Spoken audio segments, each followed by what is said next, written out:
الله الرحمن الرحيم نحمده ونصلي ونسلم على رسوله الكريم أما بعد. آج کی مجلس میں فنا اور بقا کے عنوان سے اس بات سنانے کا خیال آیا. گزشتہ کی دو مجالس میں آپ حضرات نے قرب نوافل اور قرب فرائض کے عنوان سے بات سنی. یہ کچھ اصطلاحات ہیں حضرات صوفیاء کرام کے پاس، دراصل قرآن و سنت کے فائدوں کی تکمیل میں استعمال کیے گئے قرآن و سنت کے الفاظ سے تعلیم کے خاطر متعین کیے گئے. لیکن اس سے پہلے حضرت شیخ رحمۃ اللہ علیہ کی نظم ابھی آپ حضرات نے سنی. موقع کی مناسبت سے کچھ بات اس سلسلے کی بطور مذاکرے کے یہ عرض کرنے ہیں کہ یوں تو پروردگار عالم کا ہر آن رحمانیت کا جلوہ پوری کائنات میں ہر صنف دکھائی دیتا ہے، اور حق تعالی جل شانہ خصوصیت سے رات کے اخیر حصے میں ہر روز ہی اپنے خصوصی رحمت کے ساتھ بندوں کی طرف متوجہ رہتے ہیں. ویسے ان کی توجہ کا، ان کی عنایت کا، ان کی مہربانی کا، ان کے افضال کا، ان کے نوازشات کا تسلسل کا یہ عالم ہے کہ ایک لمحے کے لیے بھی کوئی بندہ ان کی عنایات اور ان کی رحمتوں سے مستغنی نہیں ہو سکتا. اس میں خاص طور سے پھر اللہ تعالیٰ نے رات کے اخیر حصے میں تہجد کے وقت میں بندوں کی طرف اپنے خصوصی رحمت کو متوجہ کرنے کا اپنے کرم سے ایک نظام بنایا. مزید یہ کرم اور احسان فرمایا کہ دن کے بعد مخصوص اوقات میں خصوصیت سے دعاؤں کی قبولیت واضح کیا گیا. دنوں میں بالخصوص جمعہ کے دن ایک ساتھ اللہ نے ایسی رکھی جس میں حق تعالی جل شانہ دعاؤں کو خاص طور پر قبول کرتے ہیں. انہیں اللہ کی نوازشات اور کرم اور مہربانیوں میں سے ایک مہینوں میں رمضان کا مہینہ، دنوں میں جمعہ کا دن، راتوں میں بے برات اور شب قدر. سورج ڈوبنے کے بعد سے لے کر صبح صادق تک تعالی جل شانہ کی خاص عنایتیں بندوں کے اوپر ہوتی. گناہ گاروں کے لیے، عاصیوں کے لیے، کوتاہ لوگوں کے لیے، قصور والوں کے لیے یہ موقع ایک زرین موقع ہوتا ہے زندگی میں.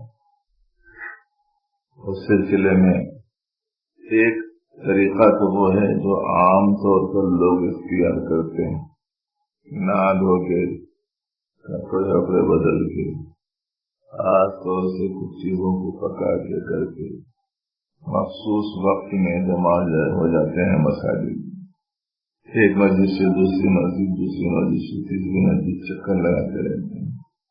سڑکوں پہ، بازاروں میں، سائیکلوں پہ، گاڑیوں پہ، موٹروں پہ گھومتے رہتے ہیں. بہت ساری لگی جگہوں پر پمپوں میں بجلی بلب روشنیاں کی جاتی رہتی ہیں. کسی سے پوچھو کہ بھائی یہ سب کیوں کر رہے ہیں، کہاں جا رہے ہیں تم لوگ؟ کہتے ہیں کہ جاگنے کی رات ہے اس لیے جا رہے ہیں. لوگوں نے مضمون مفہوم بالکل بدل ڈالا. عبادت کی رات کو عبادت کی رات بولتے تو شاید عبادت میں لگتی، عبادت کی رات کو جاگنے کی رات بولے تو جاگنے میں لگے. مولا کو منانے کی یہ رات تھی، اپنے گناہوں پر ندامت کے آنسو بہانے کی یہ رات ہے، اپنے کوتاہیوں کے بارے میں صحیح احساسات و ادراکات کا ایک موقع ہوتا ہے. پروردگار عالم سے مدد مانگنے کا خاص وقت ہے کہ آدمی 2 رکعت نماز صلاۃ التوبہ کی پڑھے۔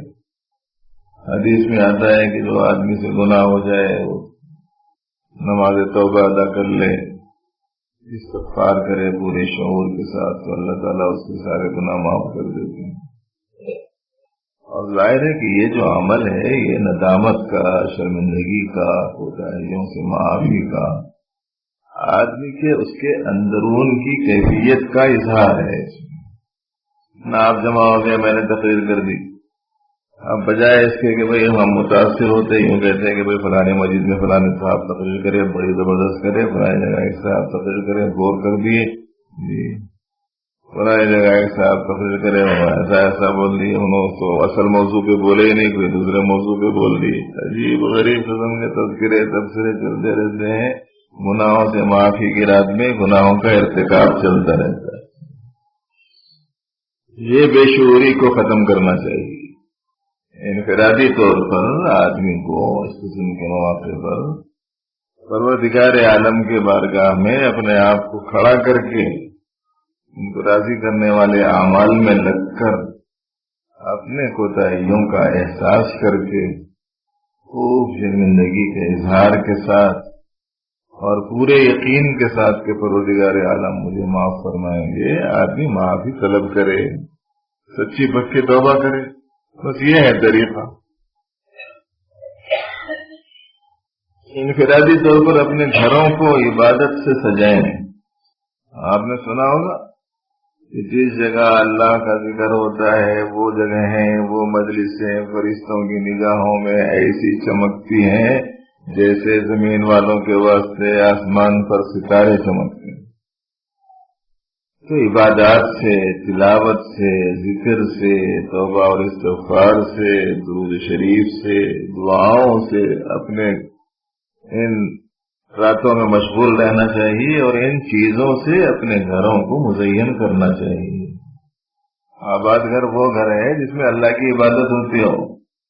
جیسے آپ نے سنا ہوگا کہ صاحب جس گھر میں قرآن پاک کی تلاوت نہیں ہوتی وہ ویران گھر ہے۔ مگر ہم لوگوں کو جب تک کہ وہ شو پٹپ نہ ہو، دکھاوا نہ ہو، رنگ و رونق نہ ہو، شور و ہنگامہ نہ ہو، اس وقت تک تسلی نہیں ہو۔ اپنی طرف سے شامل کر کے جب تک کہ اس میں کمی پیدا نہیں کر دیتے اس وقت تک تسلی نہیں۔ جیسے نبی رحمت صلی اللہ علیہ وسلم کا عمل ثابت ہے ویسا آدمی کرے۔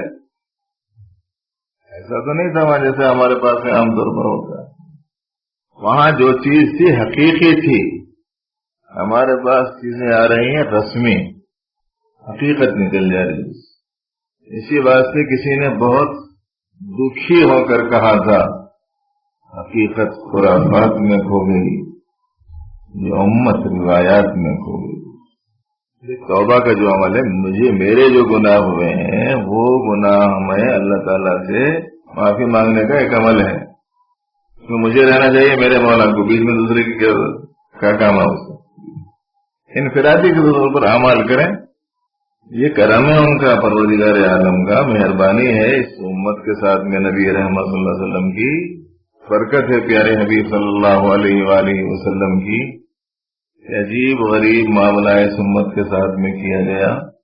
ورنہ پہلے تو بڑی سختیاں تھیں، پہلے کے بعد لوگوں کی توبہ یہ تھی کہ ایک دوسرے کو قتل کرتے ہیں، تو آپ سب قسم کے احکام سے پہلے پیارے نبی علیہ الصلوۃ والسلام کی اس امت کے ساتھ حق تعالی جل شانہ کا خاص کرم ہے کہ اگر اس سے کوتاہی ہو گئی، گناہ ہو گیا، قصور ہو گیا، تو اسے کیا کرنا چاہیے یہ بتایا۔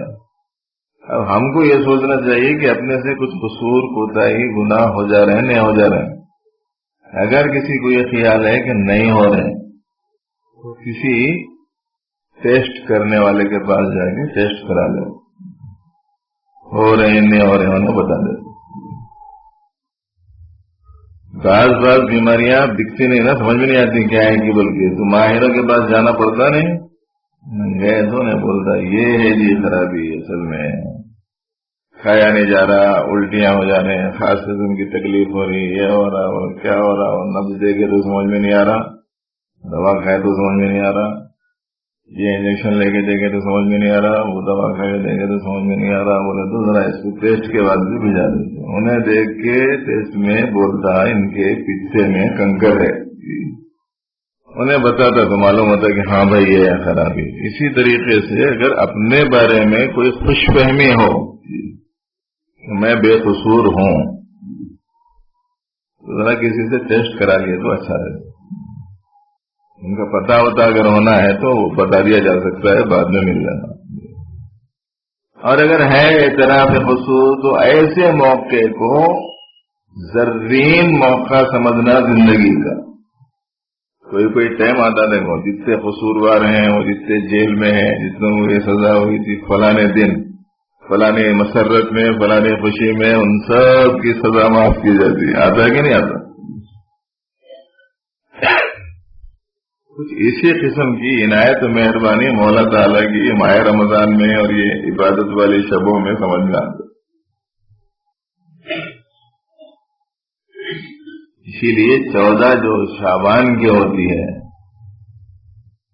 اسلامی نقطۂ نظر سے رات پہلے آتی، دن بعد میں آتا۔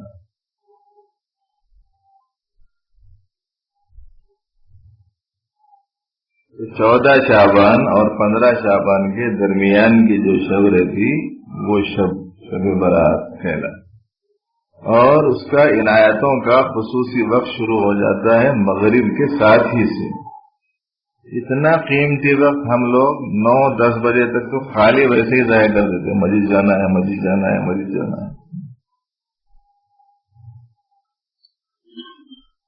خصوصی تقسیم کے وقت میں تو آدمی نمبر 1 پہ پہلے رہنا نا، اول ویلے میں پہنچنے کی کوشش کرنا۔ اسی طریقے سے ایک سنجیدہ شخص کو مغرب ہی سے اللہ تعالیٰ کی طرف اپنے دل کو متوجہ کر دینا چاہیے۔ یہ موقع غنیمت ہے، اسے ذہن میں رکھیں۔ بزرگوں نے اس کی صبح میں روزہ رکھنے کی فضیلت کو بھی لکھا ہے، اس کا بھی خاص طور پر خیال کرنا چاہیے۔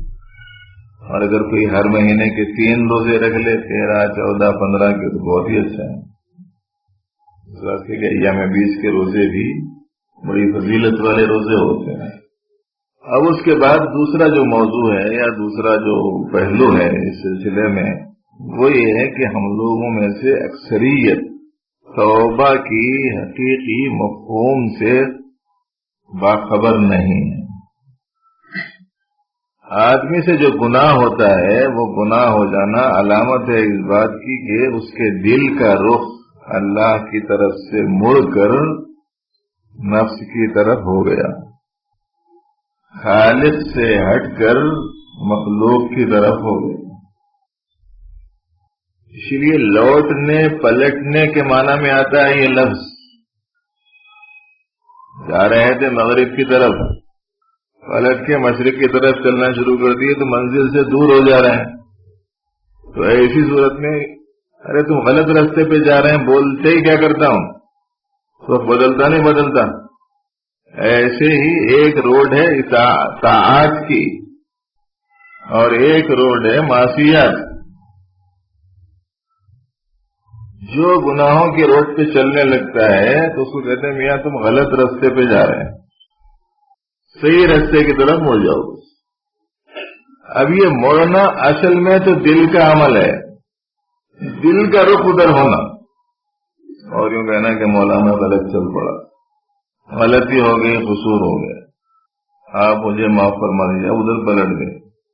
اب کسی کو اگر بولے کہ بھائی آپ کہاں جانا ہے آپ کو، وہ مغرب کی روڈ ہے، تم جا رہے ہیں مشرق کی طرف، تو نہیں رک جاتا، رک کے بولتا ایسا ادھر ہے کیا، بلکہ ادھر پلٹ کے دے، اس کے بعد میں پھر موڑ کے پھر ادھر ہی چلنا شروع کر دیا۔ کیسا آدمی ہے، سمجھدار ہے،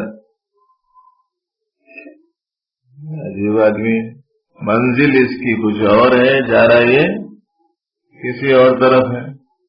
یہ کہے کو ہم بول رہے ہیں وہ یہ سمجھانے کے لیے یا یہ بتلانے کے لیے بول رہے ہیں کہ آج کل کا ہم لوگوں کا حال ایسا ہی ہو گیا کہ کسی خاص موقع پر اگر ہم نے گناہوں سے توبہ کر لی، مثلا مخصوص شبوں میں، ہم نے گناہوں سے توبہ کر لی، تو اس کا مطلب یہ ہوا کہ رخ غلط تھا، رخ صحیح کر لیے، لیکن صبح ہونے کے بعد میں پھر وہی مشرق کی طرف پلٹ کے چلنا شروع۔ ارے بھائی سمجھ میں آ رہا ہے کہ نہیں آ رہا؟ اس کا مطلب یہ ہوا کہ ایک مرتبہ توبہ کرتے ہی آدمی کی کایا پلٹ ہو جاتی ہے، قدر بدل جاتا ہے کہ اللہ کا محبوب بن جاتا ہے۔ لیکن یہ اسی کے لیے ہوگا نا جو موڑنے کے بعد میں حق تعالیٰ کی طرف پھر اپنا رخ ان سے نہ پھیرے۔ یہی سمجھانے کے لیے یہ بولتے ہیں کہ جس گناہ سے ہم نے توبہ کی ہے آئندہ اس گناہ کو نہیں کرنے کا پورا مضبوط ارادہ دل میں ہونا چاہیے۔ بات سمجھ میں آنے کے بعد سے مثالیں دی جاتی ہیں، 100% جیسی کی ویسی نہیں رہتی ہیں، لیکن اگر پھر راستے بدلتے ہوئے چوراستے آ گئے، راستہ مڑا ہوا آ گیا، پھر کسی وجہ سے وہ غلط فہمی سے پھر ادھر مڑ گئے سمجھو، تو اس وجہ سے پھر کوئی متنبع کرا کہ نہیں ادھر نہیں ہے تو پھر فوراً پلٹتے کہ نہیں پلٹتے؟ یہ توبہ ٹوٹ گئی تو پھر توبہ کر لینا۔ کائے سے توبہ کرنا؟ تمام گناہوں سے توبہ کرنا۔ بدعقیدگی کا گناہ ہے، اس سے بھی توبہ کرنا۔ ترک عبادات کا گناہ ہے، اس سے بھی توبہ کرنا۔ خرابی معاملات کا گناہ ہے، اس سے بھی توبہ کرنا۔ معاشرت کی خرابیوں کا گناہ ہے، اس سے بھی توبہ کرنا۔ اخلاقی خرابیوں کا گناہ ہے، اس سے بھی توبہ کرنا۔ اعضاء و جوارح سے ہونے والے برے اعمال کا گناہ ہے، اس سے بھی توبہ کرنا۔ دل میں پائے جانے والے گناہ ہیں، اس سے بھی توبہ کرنا۔ اس سے پہلے کے سبق میں آ گیا ہے نا، اعضاء و جوارح کے گناہ بھی ہوتے ہیں، دل کے گناہ بھی ہوتے ہیں۔ باقاعدہ تفصیل سنائی گئی تھی دل کے گناہوں کی۔ تمام گناہوں سے توبہ کرنا، ایک ہاتھ سے نہیں۔ ایک موٹی بات بھائیوں کے بہنوں کے لیے خصوصیت سے ذہن میں رکھنے کی کیا ہے؟ مثال کے طور پر نماز کا چھوڑنا چھوٹا گناہ ہے، بڑا اب اس ترک عبادت کا گناہ ہے۔ اب فضیلت والی شب آئی، خوب روزوں کی، اللہ تعالیٰ سے بولے مولا بہت گناہ ہو گئے، بڑی غلطیاں ہو گئی، بہت میں نے آپ کے حکام توڑے، مجھ سے بڑا پاپی، مجھ سے بڑا مجرم، مجھ سے بڑا گناہ گار، مجھ سے بڑا خطا کار کوئی نہیں ہوگا، آپ ہی معاف کرنے والے ہیں، میں کس سے معافی مانگوں؟ آپ ہی معاف کرنے والے ہیں، میرے لیے تو کوئی دوسرا معاف کرنے والا ہے نہیں، آپ مجھے معاف فرما دیجیے۔ رو دو کے آدمی اپنے سے کرنا ہے، بلا کے دوسروں سے کراتے، اس کے نتیجے میں جو ہے وہ ایک رویا دو رویا تو سب بھی رونا شروع کر دیتے، وہ بھی غنیمت ہے، مگر یہ کہ اثر اندر والا تیار ہوا نہیں ہوا، وہ ہے مسئلہ۔ ہمارے ہندوستان کے بھی ماضی میں ایک عظیم بزرگ گزرے ہیں، ان سے کسی نے کہا کہ حضرت مسلمانوں کے حالات دن بدن بگڑتے جا رہے ہیں، خراب ہوتے جا رہے ہیں، ذلتیں، پسپائیاں، زوال، انحطاط بڑھتے چلے جا رہا۔ اب ان کے حق میں دعائیں کی جا رہی ہیں مساجد میں، اے اللہ مسلمانوں کو عزت عطا فرما۔ ہر مسجد میں جمعہ میں اللہم اعز الاسلام والمسلمین بولے نا دعا۔ ائمہ نمازوں کے بعد دعا کر رہے ہیں، مسجدوں میں خطبات میں جمعہ میں دعائیں ہو رہی، مکے میں دعائیں ہو رہی، مدینے میں دعائیں ہو رہی، مسجد حرام میں دعائیں، مسجد نبوی میں دعائیں، حتیم کے پاس میں دعائیں، حجر اسود کے پاس میں دعائیں، غلاف کعبہ پکڑ کر دعائیں، صفا مروہ کے درمیان میں دعائیں چل رہی، حج کے موقع پر عرفات میں دعائیں ہو رہی، مزدلفہ میں، مینا میں، جگہ جگہ دعائیں ہو رہی، ایک نہیں، دو نہیں، سینکڑوں نہیں، ہزاروں نہیں، لاکھوں لوگ مسلسل دعائیں کر رہے ہیں، مگر یہ کیا قصہ ہے کہ یہ تبدیلی نہیں آ رہی؟ بول کے صاحب پوچھے گئے۔ ہم جیسے ہوتے تو شاید ذرا پریشان ہو جاتے کہ بھائی کیا کرنا چاہیے، کیا بولنا چاہیے۔ بزرگ لوگ ہوتے ہیں، انہوں نے کہا کہ بابا آج کل کا حال ہم لوگوں کا کیسا ہو گیا، ذرا سنو، اور جو سننا بھائی بھی بہنا بھی۔ بابا دکان میں بچے کو لے کے کاروبار کر رہا تھا، بیٹا ہے، بچہ ہے، اپنا بچہ ہے، اعتماد کرتا تھا باپ، نتیجے میں کبھی ہے، کبھی گیا، کبھی گھر چلا گیا، کبھی کہیں اور کام پہ چلا گیا، بچے کو کاؤنٹر پہ بٹھا دیا، اللہ اس کے حوالے کر دیا، کنجی اس کے ہاتھ میں دے دی. اب بچے نے سوچا موقع بڑا اچھا ہے، نتیجے میں آہستہ آہستہ تھوڑی تھوڑی تھوڑی تھوڑی اس میں سے رقم نکالنا شروع کر دیا. پوری نکالے تو بھی نبھتا نہیں مسئلہ. اس کی بنا پر اس نے تھوڑی تھوڑی رقم نکالنی شروع کی. باپ سمجھدار قسم کا، اس نے اندازہ لگا لیا کہ یہ دن بدن میری دکان میں جو سوال پیدا ہو رہا ہے، کیا قصہ ہے؟ گراہک برابر ہے، سامان برابر لا کے ڈال رہا ہوں، یہ سب کچھ ہے، مگر یہ کمی آ رہی ہے تو کیا قصہ ہے؟ اندازہ لگا لیا اور سمجھ لیا، اور پورے طور پر اس نے تحقیق کر لی کہ یہ صاحب زادے کا کارنامہ ہے. اب اس نے اس بچے سے کہا کہ تم نکل جاؤ میرے ساتھ، کاروبار اب تم نہیں کرو گے، تم کو دکان میں آنے کی اجازت نہیں ہے. بچے کو دکان سے نکال دیا.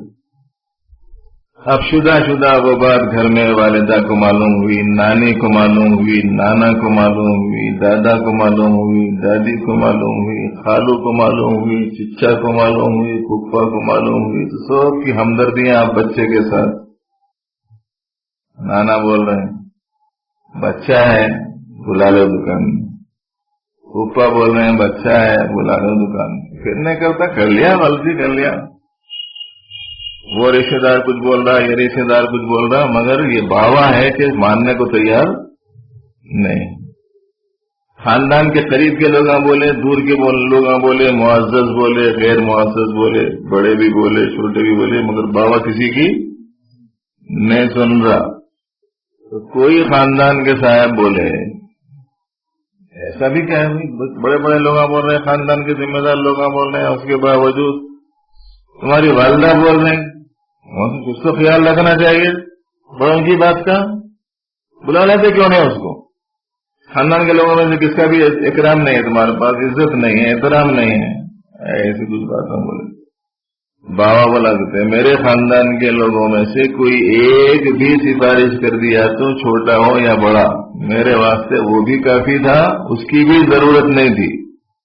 اگر ایک چیز ہوتی کہ اس میں اپنی غلطی کا احساس ہو کر، شرمندگی ہو کر آئندہ اس سے نہیں کرنے کا اس کے اندر ان میں اگر شعور زندہ ہو جاتا تو میرے کو بستا. تم لوگ سب بول رہے ہیں مگر انہیں شرمندہ نہیں ہے. تم لوگ سب کہہ رہے ہیں کہ اس سے قصور ہوا، مگر وہ یہ نہیں کہہ رہا کہ مجھ سے قصور ہوا. تم لوگ سب کہہ رہے ہیں کہ اسے دوبارہ لے لو، مگر وہ یہ نہیں کہہ رہا ہے کہ میں دوبارہ ایسا نہیں کروں گا. تو ایسی صورت میں تم سب کے بولنے سے اصلاح درستی کہاں سے ہوں گی؟ کچھ یہی قصہ ہو گیا. امامہ دعائیں کر رہے ہیں، خطیبہ دعائیں کر رہے ہیں، جی چھوٹے دعائیں کر رہے ہیں، بڑے دعائیں کر رہے ہیں، مگر جن کے حق میں کر رہے ہیں انہوں بول رہے ہیں میں زمیں جنبت زما جنبت نہ جنبت گل محمد. دنیا ادھر سے ادھر ہو جائے، میں تو اپنی جو روش ہے اس کو چھوڑنے کو تیار. اگر نمازیں نہیں پڑھتا تھا تو نہیں پڑھتا، گناہ میں مبتلا ہے تو برابر مبتلا ہے. ہر سال مخصوص مہینہ آ رہا، مخصوص فضیلت کی شبیں آ رہے ہیں، توبہ باللہ سب کچھ ہو رہا، مگر گناہ چھوڑنے کو تیار. عشاء کی نماز میں مسجدوں میں اچھے پرانوں کو جگہ نہیں. پابندی سے بلا ناغہ مسجد میں آنے والے لوگوں کو فضیلت والی شبوں میں مسجد میں جگہ، انہوں اپنے عادت کے حساب سے وہی جماعت کے 5-7 منٹ پہلے جا رہے ہیں. ان کو یہ معلوم ہے امام کے پیچھے جگہ مل جاتی، میرے کو 5-7 منٹ پہلے بھی گیا تو امام کے پیچھے جگہ ملتی، بول کے انہیں اپنے معمول سے جا رہا. انہیں جا کے دیکھا تو first floor, second floor, ground floor, سب فلور ہیں. چپلوں کے پاس میں لوگ کھڑے ہوئے ہیں، سیڑھیوں پہ کھڑے ہوئے ہیں، مسجد کے باہر چاندیاں ڈال لے کے الٹی سیدھی نمازیں پڑھنا شروع کر دیے. لوگ جگہ ہی نہیں ہے. آپ سن کے حیرت کریں گے. میں ایک مطلب عشاء کی نماز ہوتی ہے محلے بلے میں تو تیسرے فلور پہ میرے کو جگہ ملی وہاں کے امام و خطیب.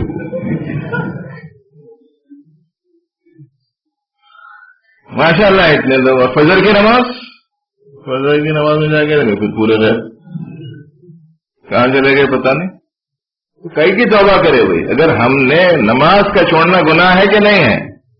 نماز کا چھوڑنا گناہ ہے، چھوٹا گناہ نہیں ہے، بڑا گناہ ہے.